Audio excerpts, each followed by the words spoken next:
कल केंद्र सरकार ने जैसे ही सुप्रीम कोर्ट बंद हुआ छुट्टियों के लिए, वैसे ही उसके कुछ घंटों के बाद ऑर्डिनेंस लाके सुप्रीम कोर्ट के जजमेंट को पलट दिया। एक हफ्ते पहले सुप्रीम कोर्ट ने जजमेंट दिया था कि दिल्ली के अंदर अधिकारियों के ऊपर कंट्रोल, सरकारी अधिकारियों, सरकारी कर्मचारियों के ऊपर कंट्रोल दिल्ली की चुनी हुई सरकार का होगा।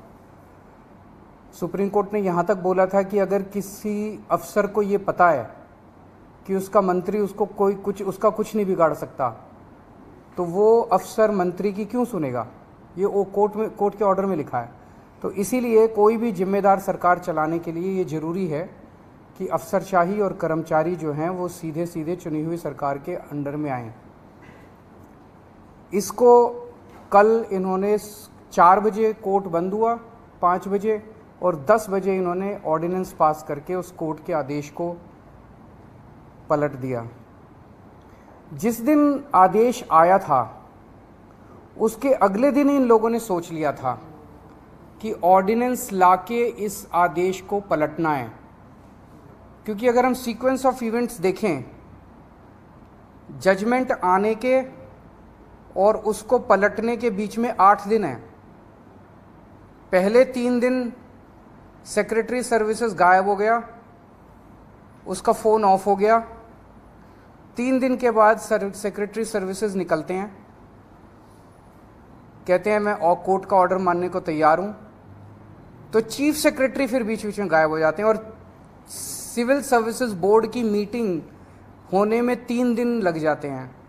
फिर फाइनली जब सिविल सर्विसेज बोर्ड की मीटिंग होती है और एलजी के पास प्रस्ताव भेजा जाता है तो 2 दिन एलजी साहब बैठ जाते हैं उसके ऊपर। 8 दिन इन लोगों ने इस तरह से बिता दिए। ये सारे के सारे कोर्ट के बंद होने का इंतजार कर रहे थे कि कब कोर्ट बंद होगा, कब कोर्ट की छुट्टियां होगी और कब हम अध्यादेश लाएंगे। तो प्रश्न ये उठता है कि ये कोर्ट के बंद होने का इंतजार क्यों कर रहे थे कि जब कोर्ट बंद होगा तब हम अध्यादेश लाएंगे। पहले ले आते, जब कोर्ट की छुट्टियां नहीं चल रही थी, जब कोर्ट खुला था, जिस दिन अध्यादेश आया 3 दिन बाद, 4 दिन बाद, 5 दिन बाद ले आते, क्योंकि ये अंदर दिल के अंदर जानते हैं कि ये अध्यादेश पूरी तरह से गैर कानूनी, गैर संवैधानिक और जनतंत्र के खिलाफ है। इन्हें पूरी तरह से पता था कि अगर सुप्रीम कोर्ट के खुले होते हुए अगर ये अध्यादेश ले आते और हम अगर अगले दिन इसको सुप्रीम कोर्ट में चुनौती देते तो सुप्रीम कोर्ट में ये 5 मिनट भी ये अध्यादेश टिकने वाला नहीं था। तो ये चाहते थे कि सुप्रीम कोर्ट बंद हो और उसके बाद ये अध्यादेश लेके आए। अंदर खाने ये भी जानते हैं कि ये अध्यादेश 5 मिनट भी टिकने वाला नहीं है। तो क्या इस अध्यादेश की लाइफ केवल 1.25 महीने की है जब तक सुप्रीम कोर्ट बंद है?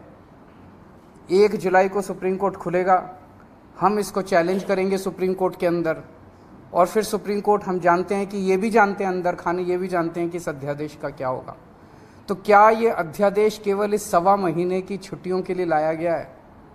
आज मैंने आप ही लोगों के चैनलों पे देखा कि ये कह रहे हैं कि हम इन्होंने रिव्यू पिटीशन फाइल कर दी है, किसी ने कॉपी भी भेजी है, शायद कर दी है या करने वाले हैं, कर दी है।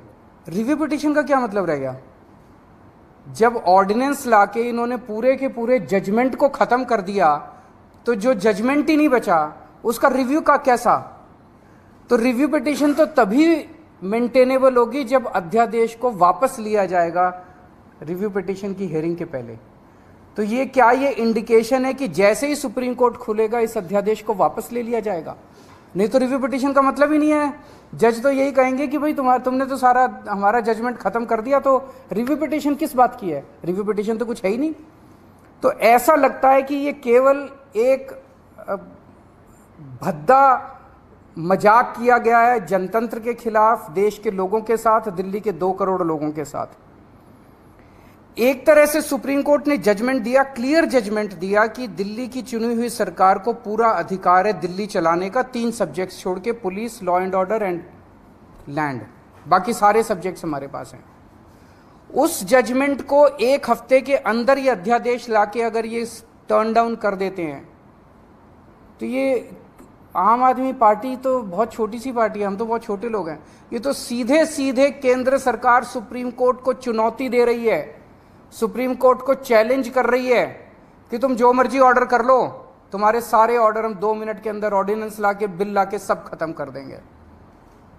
ये चैलेंज इन्होंने ये सुप्रीम कोर्ट को, सुप्रीम कोर्ट की मैजेस्टी को चैलेंज किया जा रहा है, उनकी पावर को चैलेंज किया जा रहा है कि तुम जो मर्जी ऑर्डर कर दो, हम तुम्हारे सारे ऑर्डर खत्म कर देंगे।